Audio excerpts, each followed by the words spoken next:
Silly. കൊച്ചുനാൾ മുതല് എന്റെ school fees അടയ്ക്കാൻ ഡാഡി എത്ര കഷ്ടപ്പെട്ടിട്ടുണ്ട്. എന്റെ എക്സാം ഫീ അടയ്ക്കാനായി ഡാഡി എത്ര പാർട്ട് ടൈം ജോബാ ചെയ്തിട്ടുള്ളത്. ഇത്ര എന്തിനാ LKG മുതൽ MBA വരെ എന്റെ കൈ പിടിച്ച് മുന്നോട്ട് കൊണ്ടുവന്നത് നിങ്ങളാ. അങ്ങനെയുള്ളപ്പോ നിങ്ങളെയൊക്കെ വിട്ടിട്ട് ഒരു മുൻപരിചയമില്ലാത്ത ഒരാളുടെ കൂടെ പോകാൻ എനിക്ക് ഇഷ്ടമല്ലേ. പിന്നെ എന്ത് ചെയ്യാനാണ് നിന്റെ ഉദ്ദേശം? ജോലിക്ക് പൊയ്ക്കോളാമേ. അത് ജോലിക്ക് പോകേണ്ട തലയിലെടുത്ത് നിനക്ക് എന്തിനാടാ കുട്ടാ? ലക്ഷ്മി, അതല്ല. പഠിക്കുന്ന കുട്ടികൾക്ക് ഓരോ വർഷവും റിസൾട്ട് വരും. പക്ഷെ മാതാപിതാക്കൾക്ക് ഒരേ ഒരു പ്രാവശ്യം റിസൾട്ട് വരൂ. അത് സ്വന്തം മോള് ജീവിതത്തിൽ ജയിക്കുമ്പോഴാ. ഞാൻ ജയിച്ചു കാണിക്കാം, നിങ്ങൾക്ക് സന്തോഷമാകും. പ്ലീസ് മമ്മി, കുറച്ചു ദിവസത്തേക്ക് ഞാൻ ജോലിക്ക് പൊയ്ക്കോളാം.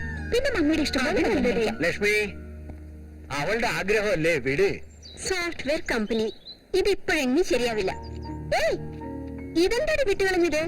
ഏത്? ഇത് കണ്ടില്ലേ? KP റെസിഡൻസിയിൽ അസിസ്റ്റന്റ് മാനേജേഴ്സ് വേണമെന്ന്. ഇതുപോലുള്ള ജോബ്സ് ഒക്കെ നമുക്ക് എന്തിനാ? 5 സ്റ്റാർ ഹോട്ടലിലെ ജോലി അടി. സെലക്ട് ആവുകയാണെങ്കിൽ സെൻട്രൽ AC-ക്കകത്തിരിക്കാം.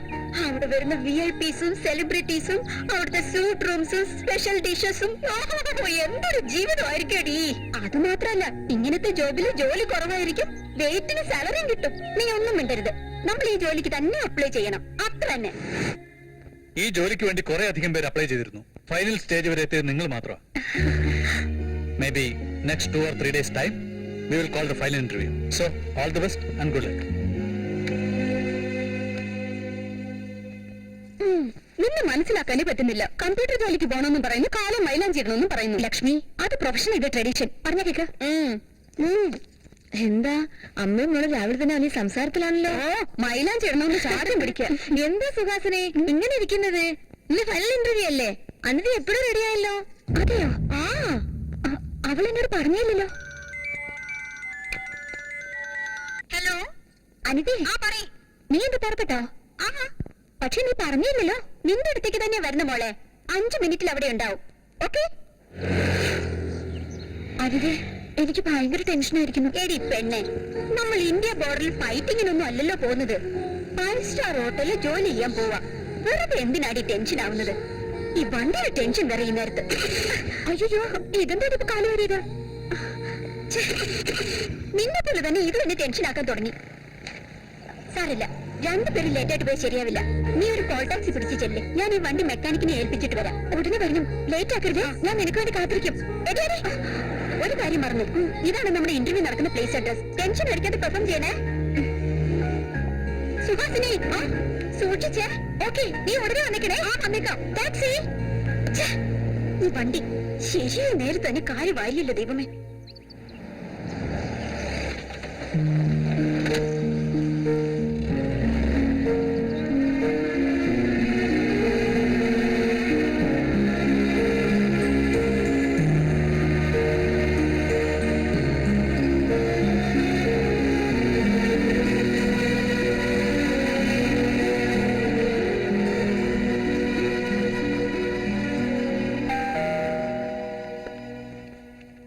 എക്സ്ക്യൂസ് മീ മാഡം, ആരാ മനസ്സിലായില്ല? എന്റെ പേര് സുഹാസിനി. ഇവിടെ ഇന്റർവ്യൂ ഉണ്ടായിരുന്നു, അറ്റൻഡ് ചെയ്യാൻ വന്നതാ. ഇന്റർവ്യൂയോ അതോ ഇന്റർവ്യൂയോ? Excuse me. അമ്പോ, ഇംഗ്ലീഷോ? ഈ റേഞ്ചിലുള്ള കസ്റ്റമേഴ്സിനെ സാറ്റിസ്ഫൈ ചെയ്യണമെങ്കിൽ ഇതൊക്കെ ഇല്ലാതെ പറ്റുമോ? പുറകിലാരാ വരുന്നെന്ന് നോക്ക്. സർ, സത്യത്തിൽ ഞാൻ ഇന്റർവ്യൂ വന്നതാ. വേണമെങ്കിൽ എന്റെ സർട്ടിഫിക്കറ്റ് നോക്കിക്കോളൂ. സ്റ്റേഷനിലേക്ക് വാ, അവിടെ വെച്ചെല്ലാം കാണിച്ചാൽ മതി. ഇവിടെ സ്റ്റേഷനിലേക്ക് വിടും. Sir, please. Sir, listen to me, sir. Sir, मैं പറയുന്നതാണ് കേക്ക്. പറഞ്ഞു നാടൻ കളിക്കാനോ? ഇവിടെ ആവശ്യം സാക്ഷിയാ, നിന്റെ കള്ള കണ്ണീരല്ല. അന്തസ്സായി ഡ്രസ് ചെയ്തിട്ടുണ്ട്, കയ്യിൽ ഭംഗിയായി മൈലാഞ്ചി ഇട്ടിട്ടുണ്ട്, കാണാനും നല്ല കുടുംബത്തിൽ പറഞ്ഞ പോലുണ്ട്. അതൊക്കെ കൊള്ളാം. പിന്നെ എന്തിനാ സർട്ടിഫിക്കറ്റ്, ഇന്റർവ്യൂ എന്നൊക്കെ പറഞ്ഞ് ഈ തൊഴിലിന് ഇറങ്ങിയിരിക്കുന്നത്? സർ പ്ലീസ്, നിങ്ങൾ എന്റെ ഫ്രണ്ടിന് ഫോൺ ചെയ്തിട്ടില്ലേ? അവൾ വരട്ടെ, വന്നു കഴിഞ്ഞ് നമുക്ക് തീരുമാനിക്കാം. വരട്ടെ. ഈ പൂച്ചയ്ക്ക് ഏത് ചുണ്ടലിയാണ് മണി കെട്ടാൻ പോകുന്നതെന്ന് ഞാനൊന്ന് കാണട്ടെ. സുഹാസിനി, എന്താടി, എന്ത് പറ്റി? ഇന്റർവ്യൂവിന് നീ തന്ന അഡ്രസ്സിലാണ് ഞാൻ പോയത്. അവിടുന്ന് ഇങ്ങോട്ട് കൂട്ടിക്കൊണ്ടുവന്ന് ഇവരെന്തൊക്കെയാ പറയുന്നടി? ഞാൻ തന്ന അഡ്രസ്സോ? അതെടി, നീ അല്ലേ എന്നോട് ടാക്സി പോകാൻ പറഞ്ഞത്? എന്താടി പോലീഷായിട്ട് സംസാരിക്കുന്നത്? നിന്നെ സേവ് ചെയ്യാൻ വേണ്ടി ഞാൻ വന്ന എന്നെ കൂടെ കൊടുക്കും തോന്നുന്നു. എന്റെ ജീവിതത്തിൽ നീ കളിക്കരുതടി. നീ അല്ലേ എനിക്ക് കാർഡ് തന്നെ അയച്ചത്? ഞാൻ തന്നോ? ശരി, എവിടെയാ കാർഡെന്ന് കാണിച്ച്? 1 മിനിറ്റ്.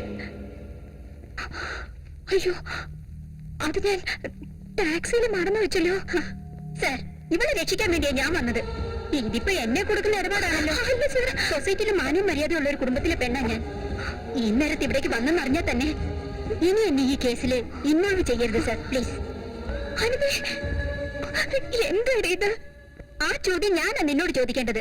നിന്നെ ഇങ്ങനെ കാണേണ്ടി വരുമെന്നോ നീ ഇങ്ങനെ ചെയ്യുമെന്നോ ഞാൻ സ്വപ്നത്തിൽ പോലും കരുതിയതല്ല. ഇനി എന്നോട് മിണ്ടി പോരുത്.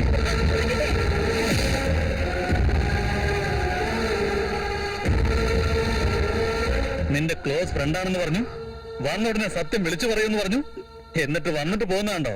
ഇനിയെങ്കിലും കുറ്റം സമ്മതിക്കുന്നതാണ് നല്ലത്. സാർ, ഞാൻ പറയുന്ന ഒന്ന് കേൾക്കൂ സാർ. എന്റെ മോള് ഇന്നലെ ഒരു ഇന്റർവ്യൂവിന് പോയി. വേണമെങ്കിൽ അവരെ ഞാൻ കൂട്ടിക്കൊണ്ടുവരാം സാർ. ഓഹോ, ഇന്നലെയും പോയിരുന്നോ? നല്ല ഉരുപ്പടിയല്ലേ, ആവശ്യക്കാര് കുറെ കാണും. സാർ, അങ്ങനെ ഒന്നും പറയരുത് സാർ, പ്ലീസ്.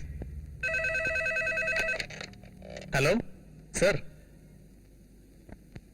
അത് ഇൻഫർമേഷൻ വളരെ സ്ട്രോങ് ആണ് സാർ. സാർ, ഓക്കെ സാർ, ഇനി ഒരു പ്രശ്നം ഉണ്ടാവാൻ നോക്കാം സാർ. നിന്റെ സമയം കൊള്ളാം, ഇത്തവണ രക്ഷപ്പെട്ടു. ഇനി എങ്ങാനും എന്റെ കൈ കിട്ടിയ അന്നും നിന്റെ പണി തീരും. സാർ, ഇവരെ കുറിച്ച് ഞാൻ അന്വേഷിച്ചു. എല്ലാരും നല്ല ഫാമിലിയാന്നാ പറയുന്നത്. ശരി, ഒപ്പിട്ടിട്ട് വിളിച്ചോണ്ട് പോ. അവളുടെ ഒരു റെക്കമെൻഡേഷൻ. നിന്നെ എന്റെ കൈ കിട്ടുവടി.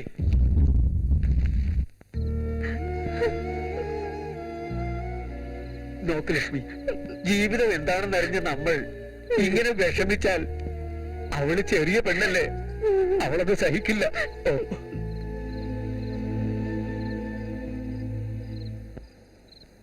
പറയരുതേ, എനിക്കിതിന്റെ മറുപടി അറിയണം. നീ എന്തിനാ നുണ പറഞ്ഞെന്ന് എനിക്കറിയണം. ഏടേ, എനിക്ക് ലക്ഷറി ലൈഫ് എന്ന് വെച്ചാൽ എത്ര ഇഷ്ടമെന്ന് നിനക്കറിയാം. അതുകൊണ്ട് സ്റ്റാർ ഹോട്ടലിൽ ജോബ് എന്ന് കേട്ടതും ഞാൻ അത്ര ആഗ്രഹിച്ചത്. നീയും കൂടെ വന്നാൽ ആ ജോലി എനിക്ക് കിട്ടില്ലല്ലോ. അതുകൊണ്ടാ ആ ഇന്റർവ്യൂവിന്റെ കാര്യം പോലും നിന്നോട് പറയരുതെന്ന് കരുതിയത്. ഇടയ്ക്ക് എന്റെ അമ്മ കയറി വന്ന കാരണം മാറ്റർ ലീക്കായി പോയി. പിന്നെ നിന്നെ എങ്ങനെയെങ്കിലും ഡൈവേർട്ട് ചെയ്യാൻ വേണ്ടി റോങ് അഡ്രസ് എന്ന് പറഞ്ഞു. പക്ഷെ പിന്നെ നടന്ന കാര്യം, അവിടുത്തെ പോലീസും റെയ്ഡും, അതൊക്കെ നിന്റെ നിർഭാഗ്യം. എങ്കിൽ പിന്നെ ഇത് പോലീസ് സ്റ്റേഷനിൽ പറയാമായിരുന്നില്ലേ? പറയാമായിരുന്നു. ആ പൊസിഷനില് നീ ആയിരുന്നത് കൊണ്ട് മാത്രാ ഞാൻ പോലീസ് സ്റ്റേഷൻ വരെയെങ്കിലും വന്നത്. അതേ പൊസിഷനിൽ ഞാനായിരുന്നെങ്കിൽ സാക്ഷി പറയാനെന്നല്ല, അറ്റ്ലീസ്റ്റ് പോലീസ് സ്റ്റേഷൻ വരെയെങ്കിലും പറഞ്ഞേക്കുവായിരുന്നു നിന്റെ ഫാമിലി, പ്രത്യേകിച്ച് നിന്റെ അച്ഛൻ ശിവരാമൻ നായർ. അല്ല, നിന്നെ ഒരു ദിവസം വീട്ടിൽ പറയാതെ സിനിമയ്ക്ക് കൊണ്ടുപോയതിന് നിന്റെ അച്ഛൻ എന്തൊക്കെയാ പറഞ്ഞത്? ഇനി ഞങ്ങളുടെ വീട്ടിൽ വരരുത്, ഞങ്ങളുടെ കുട്ടിയോട് സംസാരിക്കരുതെന്ന് കണ്ടീഷൻ വെച്ചു. നിങ്ങളെപ്പോലെ സ്വാർത്ഥതയുള്ള ഫാമിലി അല്ലേ ഞങ്ങളുടേത്. അതുകൊണ്ടാ പോലീസ് സ്റ്റേഷൻ വരെയെങ്കിലും വന്നത്. എന്താണ് നീ പറയുന്നത്?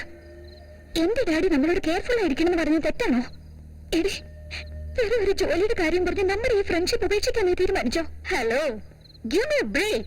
ഫ്രം ദ ബിഗിനിങ് ഞാൻ ഒന്നും ബ്ലൈൻഡ് ആയിട്ട് ചെയ്തിട്ടില്ല മോളെ, എല്ലാം പ്ലാൻ ചെയ്താ ചെയ്തത്.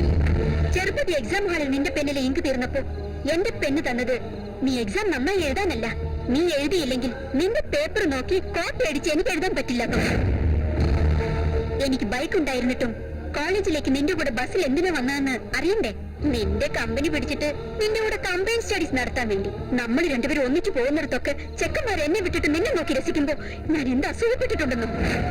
എനിക്കിഷ്ടമുള്ളതൊക്കെ ഞാൻ തന്നെ വാങ്ങിച്ചാലും നിനക്ക് ഇഷ്ടമുള്ളതൊക്കെ നിന്റെ കൈ കൊണ്ട് ഞാൻ തന്നെ വാങ്ങിച്ചെടുത്തിട്ടില്ല. ഇതൊക്കെ സ്നേഹിതയുടെ സ്നേഹമായി നീ കരുതി. ഞാൻ ബുദ്ധിപൂർവ്വം നിന്നെ ചതിക്കുകയായിരുന്നു. അതൊക്കെ പോട്ടെ, ഇപ്പോഴെങ്കിലും എല്ലാം അറിഞ്ഞല്ലോ. അല്ലെങ്കിൽ ഇനി എത്ര കാലം അഭിനയിക്കേണ്ടി വന്നേനെ എനിക്ക്.